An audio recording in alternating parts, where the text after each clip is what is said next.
is April 20th, 2017, and freight is on the minds of the volunteers of the Coopersville and Marne Railway.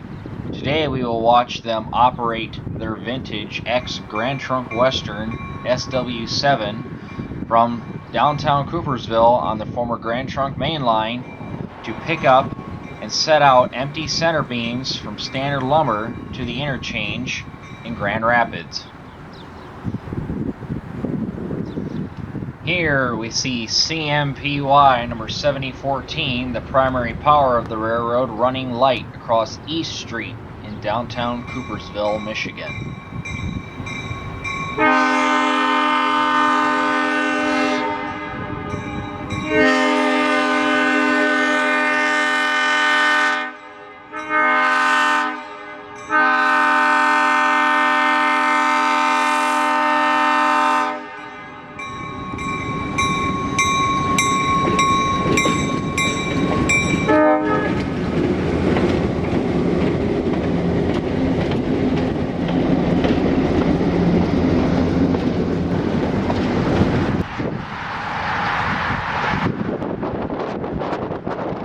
The Coopersville and Marne Railway's main line has a very rich history. It was originally laid in 1858 by the Detroit, Grand Haven, and Milwaukee Railway, and later became a part of the Grand Trunk Western in 1928, serving as a very busy route linking Detroit with cities on the west side of Michigan, including Grand Rapids, Grand Haven, and Durand.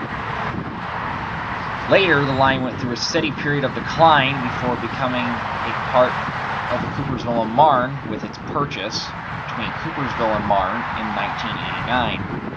Today, the Coopersville and Marne operates 14 miles of track between Coopersville and Grand Rapids, with the 7 miles between Coopersville and Marne being used for passenger service, and the 7 miles between Marne and Grand Rapids being exclusively used for freight service. Here we see Canadian-built former Grand Trunk Western SW7 number 7014 crossing the 40th Street crossing at the flag stop of Titusville, which is located about halfway down the line between Coopersville and Marne, heading east.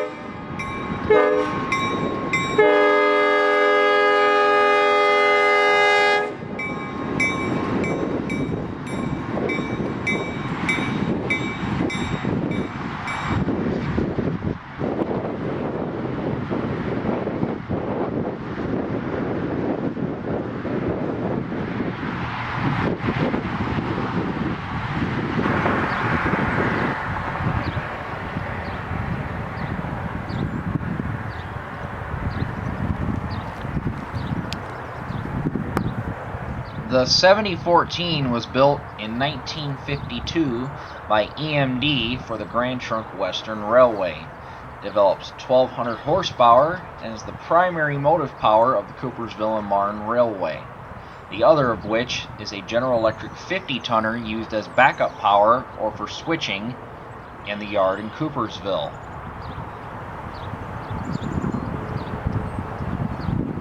Here we see the 7014 crossing Hayes Street while approaching Penn Junction. Penn Junction is the former site of where the Grand Trunk Western Railway crossed over the Pennsylvania Railroad's main line to Muskegon. Former Pennsylvania Railroad main line last saw service north of Penn Junction into the late 1980s after it had been purchased by the Grand Trunk for continued service to Muskegon. South of Penn Junction was abandoned in the early 1960s to make way for Interstate 96.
this part of the shot, one can clearly make out the former right-of-way of the Pennsylvania Railroad as we watch 7014 cross over the partially filled bridge that once spanned this long-gone, busy main line.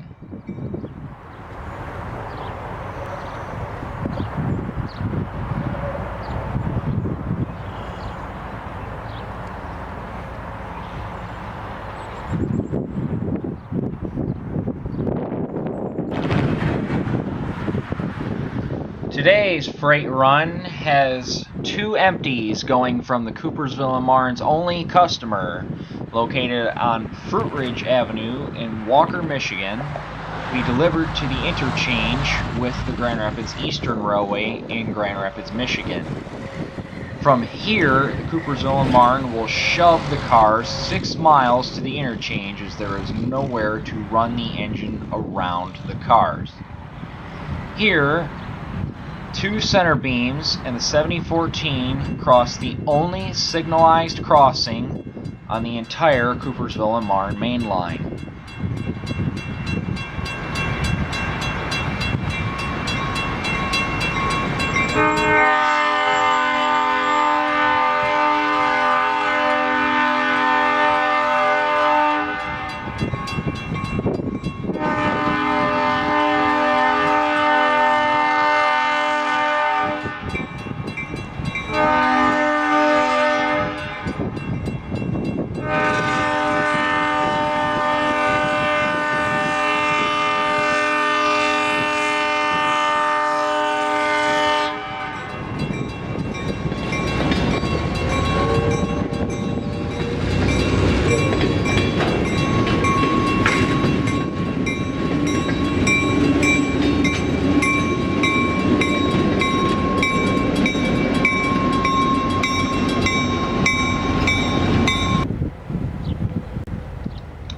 We have reached the end of the line in Grand Rapids, Michigan. Here, the crew of the 7014 will shove the 2 center beams onto the former St. Mary's Spur, which is now used as an interchange track with the Grand Rapids Eastern Railway.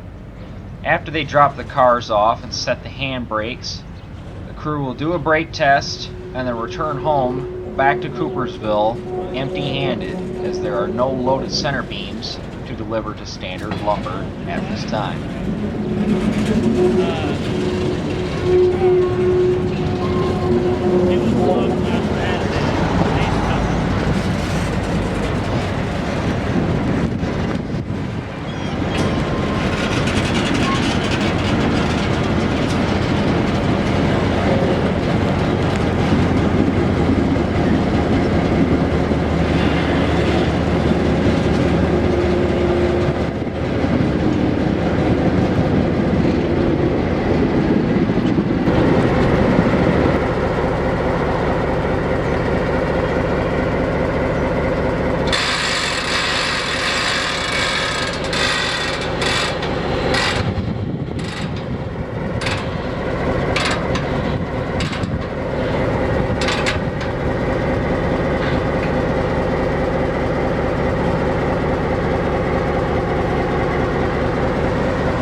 Nearing the end of their run, the crew of the 7014 is about ready to pass under the Interstate 96 overpasses.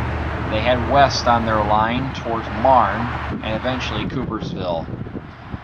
This shot is kind of symbolic, as the road that the 7014 is about ready to pass under has been responsible for the loss of most, and in some cases all, of the traffic on this once mighty Grand Trunk main line.